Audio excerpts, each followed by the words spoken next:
Welcome. In this video I'm going to be taking a look at these Micomlan 90-foot RGB LED light strips. So these were provided to me by the distributor, but they're not compensating me for this video and they're not reviewing it before I post it. If you find this video helpful, I'll put a link to these on Amazon in the description, and if you use that link it helps me out a little bit and doesn't cost you anything extra. I'll also put a limited time promo code in the description. So if we look at the bottom here, it says 27 meter RGB LED lights. The size is 27 meters, voltage is 24 volts, the wattage is 36 watts, the number of LEDs is 540. We have a 24-month warranty. This is the controller. So we have 3 buttons on it. This is the color mode, this is the microphone, and this is on off. And in the middle we have the infrared sensor for the remote control. And this actually has little slits in here. We have power in here, and we have 2 outputs for the 2 LED reels. The input is 12 to 24 volts, and it says stick 3M adhesive here, so you could attach this to something. We have remote control, like it, share it card, instruction manual. Here's the power supply. It's 24 volts at 1.5 amps. We have a baggie with some parts. So we have these wire straps here. They have adhesive on the bottom. Here's a 3M adhesive pad for the controller. We have 2 of these self-adhesive clips for holding the LED strips. There's 2 of these union connectors. These are for attaching 2 pieces of the strip together. Then we have these little screw down brackets, and there's a lot of these. So these would screw in like that, and you could attach the LED strips to a surface. The LED strips also have adhesive on the backside too. So let's take these out. Here's the LED module. This is a 50-50 LED module. That means it's 5 millimeters by 5 millimeters. I'll unravel some of this. I'll plug it into the controller, and this is keyed. It has a little notch here, so you need to make sure that's lined up. I'll do that on both reels. Now I'll plug in the 24 volt power adapter, and I'll plug this into power.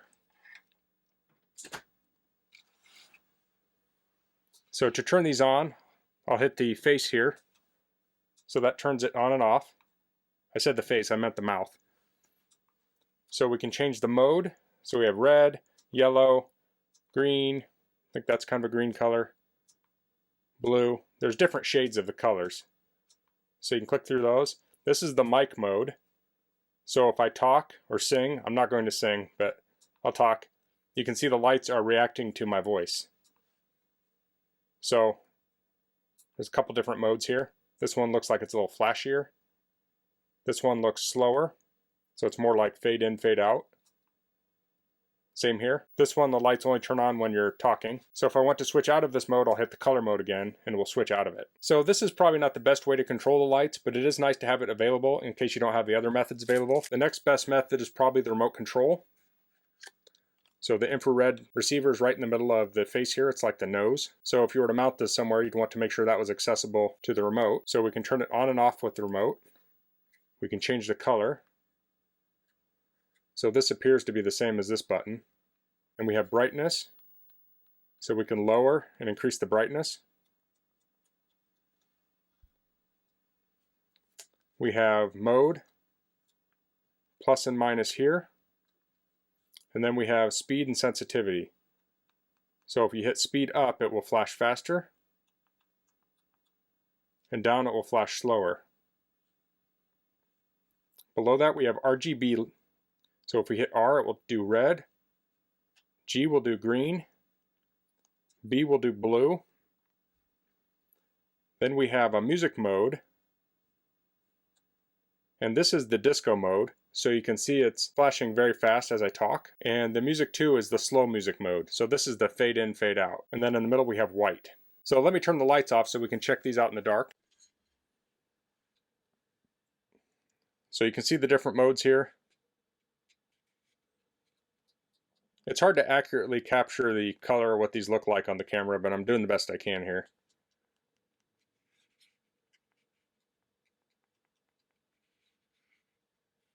Then we can do red, green, blue, and then white. So the remote has more features than the controller. Now the third way is the one that gives you the most control, and that's the app.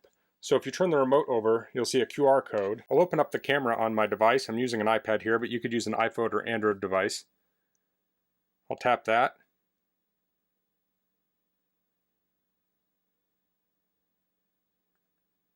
Okay, it pulls up the app in the Google Play Store, but that doesn't work on my iPad, so I'll just go to my App Store and I'll look up Lotus Lantern. Okay, so I've searched for Lotus Lantern. I'll hit the download icon. While that's loading, we can look at the adhesive on the bottom. So here it is here. It's very tacky. You want to make sure you clean the surface you stick it to so you're not attaching it to dirt and dust. Okay, the app is downloaded, so I'll hit open. It says Lotus Lantern would like to use Bluetooth, so I'll say OK. So now we have a color wheel here. I can move my finger around on the color wheel and it will change the color. In the upper right, we have a switch so you can turn it on and off from the app. Above that, we have a gear that says Guide, Shake, Modify Pin Sequence, and About. I think the shake is used so you could put this, if you had it on a phone, you could put it in your pocket and you could dance around and it would probably flash the lights. In the upper left, we have a menu, and that shows our devices. Just below that, we have a color wheel, so you can change which color wheel you want to use. So this is a yellow one. We have a black, which is like a grayscale. There may be names for these, I don't know. So below that, towards the middle of the screen, we have RGB. So if I tap on that, I can change the RGB. So I can just say have a red here. I'll hit OK. I can also just hit the numbers and it will change them.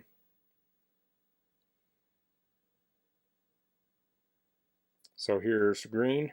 So with the RGB sliders, you have a lot of choices of colors you can use. And then below that, we have brightness. So you can change the brightness. Below the brightness, we have presets. So there's a red, it's a blue or a purple, I'm not sure. Not sure what CCT is. It might be like color corrected temperature, but I'm not completely sure. That could explain the yellow and the white. And then we have W, which is just black and white, which is just white. You can't make black with this. Then below it, we have classic. We have yellow, white, cyan, red, kind of a green color, and blue. So we're on the Adjust tab right now, but on the bottom, you can see where it says Adjust Style. We'll click on Style. And then we have different modes here. So this is static red. With static blue, let's go to static red. White strobe flash. There are lots of different things. Here's cyan gradual change. Purple gradual change. 7-color jump change. So we can change the speed down here with the slider. So I'll slow that down a little bit. You can slow that down quite a bit. Speed it back up, and then we can also change the brightness. So with all of these different modes and the sliders, you have a lot of options for color modes here. Here's a 3-color crossfade. So next on the bottom we have music. It says it would like to access my music, so I'll say OK. So if I play music here, it will change the lights to the music.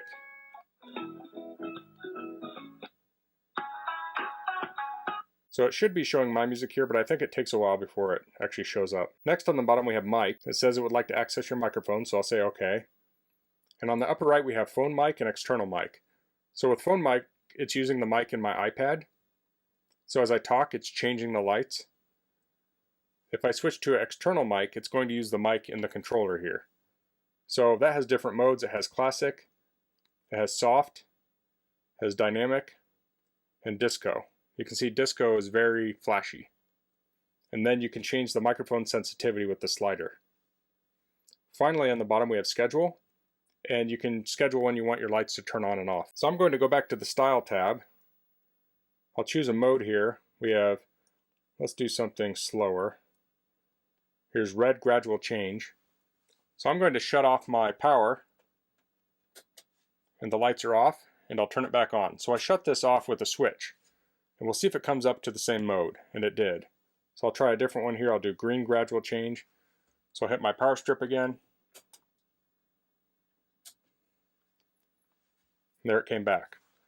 So what I'm testing there is if it would retain the mode if you cut power to the device. So if you had this plugged into a power strip or a wall switch or say a smart outlet or something to turn the power on and off, it will retain the mode. So that's a nice feature. So now I'll go back over to the Adjust tab. I'll change it to white. I have the brightness all the way up, and I have a power meter over here. Go down to watts. So this is showing 42 watts. So the package said 36 watts, so this is going a little over the 36 it said on the package. I'm guessing that's not going to be a big problem for most people. So I'll switch to red. So I just have one color now. That dropped down to 30 watts, and then I'll turn the brightness down till I can just see them.